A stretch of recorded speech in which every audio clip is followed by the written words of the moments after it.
Senado aprovou em primeiro turno, por unanimidade, a proposta de emenda à Constituição que altera regras e torna permanente o Fundeb, fundo que financia a educação básica.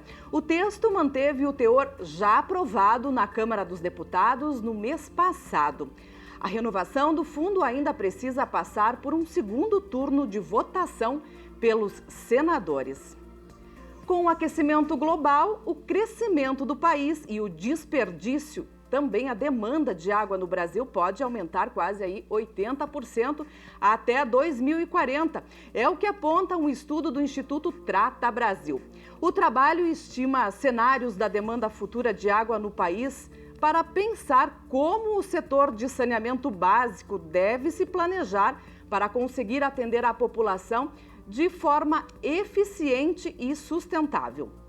Um dos principais cenários prevê mudanças expressivas no padrão de consumo dos brasileiros e uma elevação otimista do PIB per capita.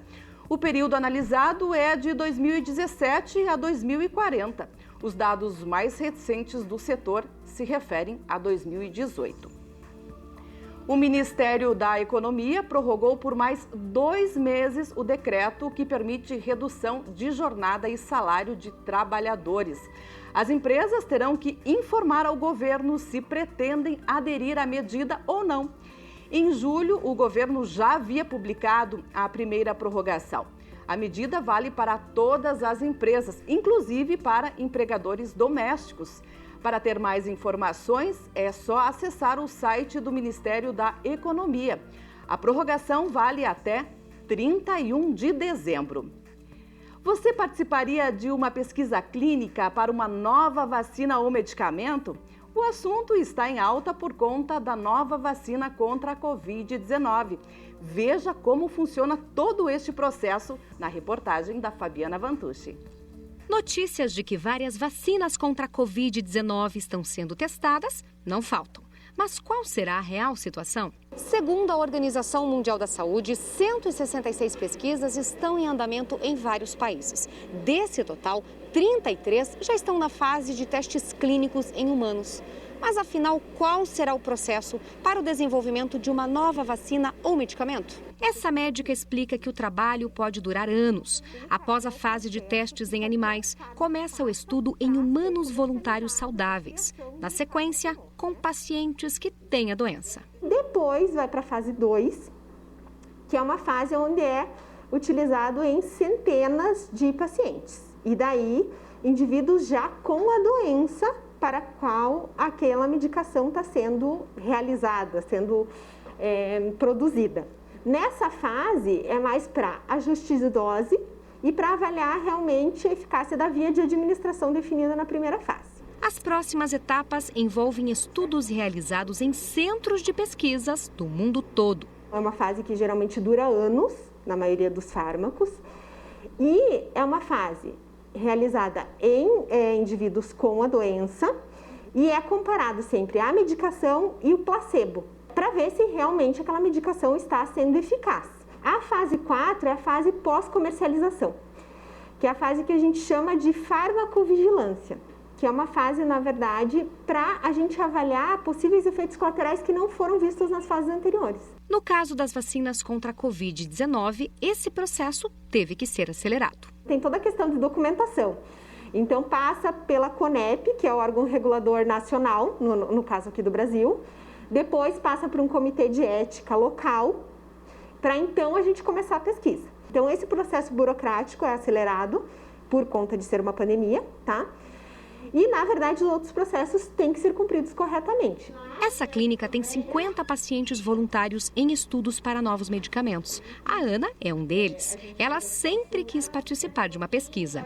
Eu sou diabética há 11 anos, né? E hoje eu já estou na pesquisa já há 8 meses. O Paulo, que tem altas taxas de triglicerídeos no sangue, também quis contribuir com os estudos. Eles fornecem um medicamento, fazem exames de sangue, um exame completo. Esse exame de sangue é enviado rapidamente para os Estados Unidos, um laboratório lá. Eu acho isso interessante também, né, que você acaba se cuidando, tendo um acompanhamento mais minucioso.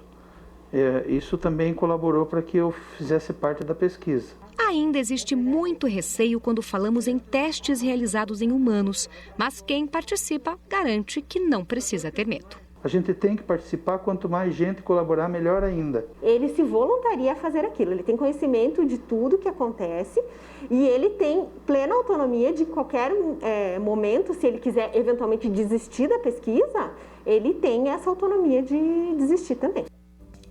A Embrapa, empresa brasileira de pesquisa agropecuária, está com inscrições abertas para 12 cursos gratuitos de capacitação. À distância, hein? Os cursos abrangem várias áreas do agronegócio, alguns com especificações mais técnicas, outros como, por exemplo, de hortas em casa e compostagem. A capacitação dura em média 10 horas aula. Mais informações e inscrições você encontra na página da Embrapa, embrapa.br. E agora vamos para a previsão do tempo. Confira!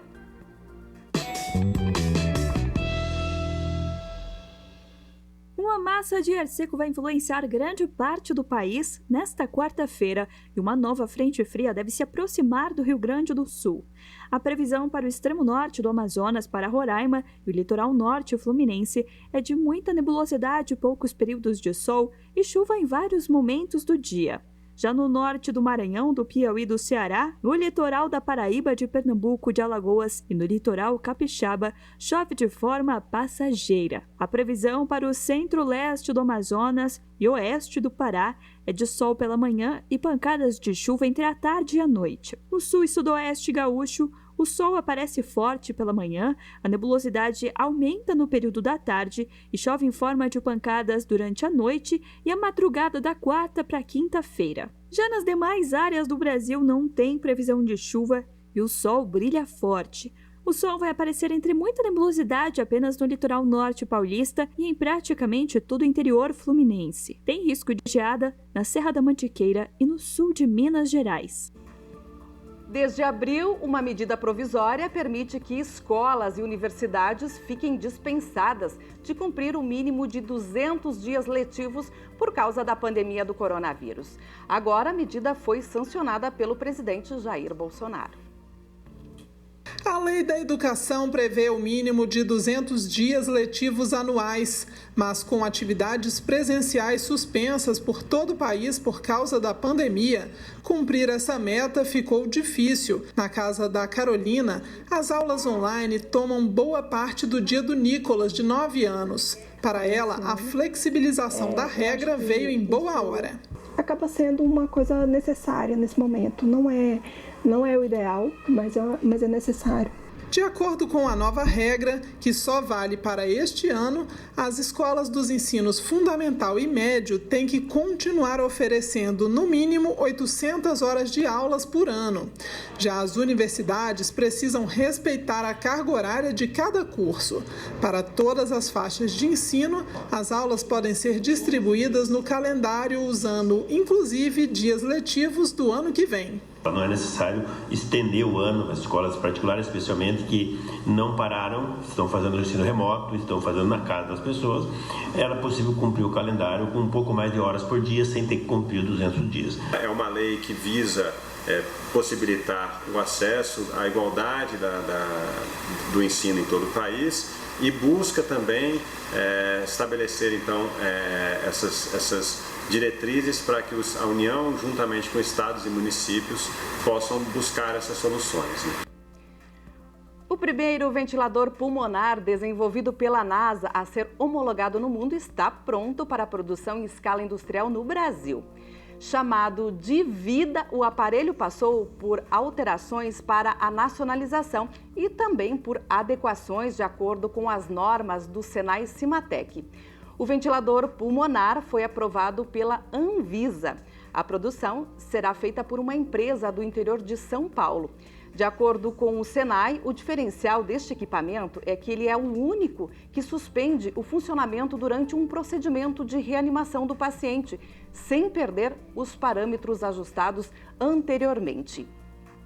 O Boletim Pauta Aberta fica por aqui. Fique bem, fique em paz. Tchau!